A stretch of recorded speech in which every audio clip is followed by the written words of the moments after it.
Hi guys, this is day 3 of my 15 days of Python. Like I said before, this is just me showing how I would have learned Python if I were to learn it all over again. And I'm taking it step by step every day to get from the rudiment of Python onto the more advanced part of Python. If you're able to go through these tutorials, you would be able to get hands-on Python and become very proficient in it. Today, I'm going to be looking at operators and expression, just a bit more advanced than what we did on day 2. First, we'll be understanding and using arithmetic comparison, logical and assignment operators. We're also going to be learning about precedence, what comes first before another, and how do you have a sense of order in Python. Something comes before another, and when you are working with this different arithmetic operations, you should be able to understand the kind of precedence, the logical precedence that follow. And finally, we'll be looking at how do we apply operators in practical examples and exercise, just like we've been doing from day 1. And you know what? We're going to get started on that. Arithmetic operations. Arithmetic operations are used to perform mathematical operations. Just think of your normal mathematics. You could do everything you could do in mathematics within Python, and even much more advanced ones. The first operator is the addition. The addition, we've done it in the previous example where we tried to add like A and B, very basic addition. We didn't do anything complex in that. And you could do X plus Y.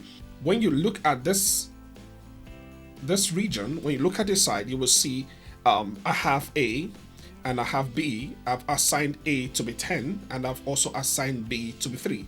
You could do normal addition, which we've done previously, which is the A plus B, and you could also do the subtraction, which is the A minus B. You could do the multiplication, A times B. You could do the division, A divided by B. It's possible you have the answer there.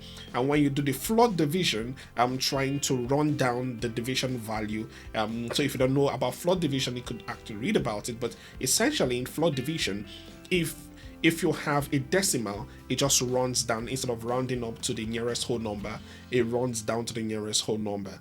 And if the values have any form of decimals, it's going to return a decimal, which is a float. But if they are integers, it's going to return an integer. You could do the floor division. You could also do the modulus operation, just to remember. So 3 into 10 divided by 3, it should be 3, but you have a remainder of 1. So you could have the modulus operation. You have the exponential as well, taking a raised to power 10, that's 3 raised to power 10, you have your value. I have the exponential as well. In the exponential is going to be a raised to power b, which is going to be 1000. And you could print out all of these values, and when you are done with the process, these are basic arithmetic operators and not different, entirely different from what we've done before. But taking it a bit higher, we have the equal to. The equal to in mathematics is a bit different from the equal to in Python. What you see as equal to x is equal to 5 here is not actually saying y is equal to 5 or x is equal to 5. This is an assignment which we're going to be talking about in a later slide. But when it comes to equal to say x is equal to y, you use a double equal sign. X is equal to y. Same, you can say x is not equal to y. You use the x exclamation and not equal to. We have the x is greater than y. You have the greater than operator in Python. You have the less than. You can say x is less than y. You could also say s is greater than or equal to y, and you could say s is less than or equal to y. The basic operation that we've done here, if you look at this place, I say that s is equal to 5 and y is equal to 10. What are we printing? Print x is equal to y. Is s equal to y? Is false, because s is obviously not equal to y. Is s equal to not equal to y? True, because s is not equal to y. And here you're just returning a true or false statement based on the values that you have here. And you can do that kind of comparison, trying to understand the basic logical operations, trying to do comparison operators within Python. And the comparison operators, 2 values and return a Boolean result, true or false. X is less than y. S is greater than or equal to y, it returns a false. S is less than or equal to y, it returns a true. You could use any value for S and for Y. You could use 10, you could use 5, you could use 1,000, you could use 500. It's just going to return a boolean to compare those different values and tells you is X equal to Y or not. And if X was 10 and Y was 10, for instance, when you do the first print, S is equal to Y is going to return a true. When you do S is not equal to Y, it's going to return a false, and it just goes that way. We've talked about the arithmetic operators. We've talked about the comparison operators. And now let's look at the logical operators. The logical operators, they are essentially used to combine conditional statements. When you start coding, when you start working on project, there'll be a lot of need to have conditional statements, because certain conditions need to be met before an operation needs to happen. And it's very, very critical for you to understand some of those conditional operators that is used in Python. The first, you have the AND. You could say, and as an example, X is less than Y and X is greater than Z. This is a condition that you're setting. We have the OR. X is less than Y or X is greater than Z. The not X is less than Y and X is greater than X. X is greater than Z. What does this mean? When we look at the example that we have here, we'll be better prepared to really understand what this means. A is true and B is false. A and B has to be false. If you have an understanding of the truth table, if you've had any background using the truth table, when you have the true and you have the false, they are both false if you are using the AND operator, because something cannot be true and false at the same time. If they are true and false, they are false. The OR, you could have true or false. The OR returns a true and the NOT returns a false. Not A, when you say not A, is going to be a false, and when you say not B, is going to be a true. You have those logical operators in Python as well as other programming language, but this is how it's written in Python. Remember, when we started this whole journey, I explained that Python is very, very easy to understand. It's less complicated, and the way it's written like in natural language. You could just read Python and have an idea of what is going on. Even if you don't have a background in software development, you've not really done any kind of software work, you've not written any line of code, just reading this, you would interpret it to an extent, although you might not go so much technical, but you can, on the surface level, explain what this is doing. And that's the thing about Python. Assignment operators. We've looked at logical operators, but what are the assignment operators? Assignment operators are used to assign values to variables. Remember when I explained that what you have here as your equal to, that the equal to sign here is not the same as the equal to you have in mathematics. The equal to sign in Python is an assignment operator. You use it to assign a value. X is equal to 5. We are assigning the value of 5 to X. And anytime you call X, it's always going to return 5. We also have an operator to add and assign. So instead of doing S is equal to 5, S is equal to X plus 3, you could just say S plus or equal to 3. You can add and assign at the same time. You can also subtract and assign. The same way you can add and assign, you can subtract and assign. You can multiply and assign, similar to what you have above. You can also divide and assign. You can float divide and assign. You can modulus and assign, and you can exponentiate and assign. So you can do all of this. When you come to the example I have here, and you will see how I was able to apply all of this here. X is equal to 5. X plus equal to 3. What this is doing is, just to give an explanation, is X is equal to X plus 3. Initially you have X to be equal to 5, and you're now assigning a new value. I'm assigning a new value to X. And in assigning a new value to X, I'm saying that the new value of X is going to be X plus 3. Now S is going to have a new value assignment of 8. This is the new value of X. When I come to say X is minus and equal to 2, What is going to happen? The new value of x is 8. This is going to be 8. It will be 8 minus 2, which is going to be 6. Now, x has a new value of 6. When I come down to say this is 6, 6 times 4 is going to be 24. X will now have a new value of 24. I come down to say s, I'm assigning a new value to x now, is going to be 24 divided by 3. S is going to have a new value of 8. It's returning it as a float because I'm using division. I could also, based on what we've done before, insist on the data type to assign it to. And I can repeat the same thing for all of this. And for each time, s is going to be assigned a new value. And when you print the final value of x, this will be the final value of x. So you could do this, you could just play around this, but just understand that this is how you could do assignment operators. I've talked about operators. Now I'm going to be talking about the precedence within operators. Operator precedence, what it does, it determines the order in which operations are performed. Basic mathematics, when you're working with different operators, there's precedent. One of the shortcuts we were taught back then in school was what we call the board maths. The board maths say that if you have a bracket, the bracket comes first. If you have an off, it comes first. If you have a division, it comes first. Before the multiplication, then the addition, then the subtraction.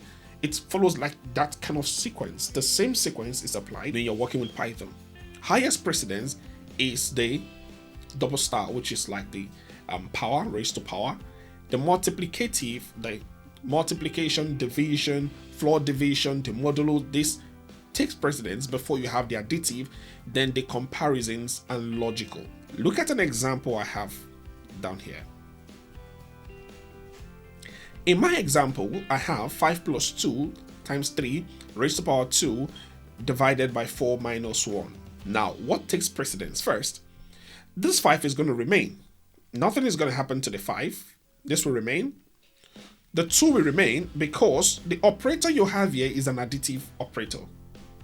This is going to remain because it's multiplicative. It's not coming in yet. This is going to remain because there's more precedence to take care of. Now, remember board maths. In board maths, if you have a bracket, you manage what is in the bracket first. And when you do 4 minus 1 is going to be 3. And you do 3 raised to power 2 is going to be 9. These two comes first. And that is the way Python is going to treat it. This two comes first. And you're going to have 9 divided by 3. Don't forget, when you have this, and also if you have a bracket, the bracket is going to take precedence as well. So the next thing, when you come to this place, you see that we need to manage the multiplication before the division. The multiplication here is 2 times 9, it's equal to 18. And after we have the 18, then we do the division. And when we divide, we're going to have 6. And we have 6 here. And what will be left with finally is going to be 5 plus 6. And the final answer is going to be 11. And that is the way Python is going to treat it. It follows that sequence based on what you have here. So when you are placing the numbers, and you should just be careful, this is the way Python is going to treat that. We're going to do some practical examples, and in our example, we're going to be calculating the area of a circle on Python. So let's go over to my environment and have that done. So I'm in my environment, and this is still on day 2 based on what we did on day 2. So I'm going to just create a new one and call it my day 3. So I'll create a new folder, call it day 3. And under the day 3, we're going to have our example 1. In our example 1, what we are looking for is we want to calculate the area of a circle. Just to refresh your memory so we are sure we're on the same page, I'm going to just show the area of a circle is pi r squared. And because we're dealing with pi, we really don't have it native. And what we're going to do is we're going to be importing a package. We'll be doing our first import here. I'll be importing the math module. The math module is from the Python standard library. And you have a couple of modules like that you can always use. Because we're dealing with pi, we're going to be using the standard module from Python. And to do that, to do the import, is very easy. Just to say import, what are we importing? We're importing math. Great. And when that is off the way, we are going to say radius because we need to calculate the radius. It's going to be float. And I'm going to allow the user to input a radius. And I'll say input, or let me use what I've been using, enter the radius. And after the radius, I'm going to be calculating the area. Once the radius is provided, I'm going to say math.pi. This is where I can get my pi. Math.pi multiply by the radius, and it's going to be raised to power 2. And afterwards, I could just print, and of course, we can add our comment to say area of the circle is going to be area. So this looks pretty straightforward, but it's how we could set up a formula to calculate the area of a circle. And if I'm to run this, I could just run this. Oh, something happened. Apologies. I should have put in my input function here. Input, yeah.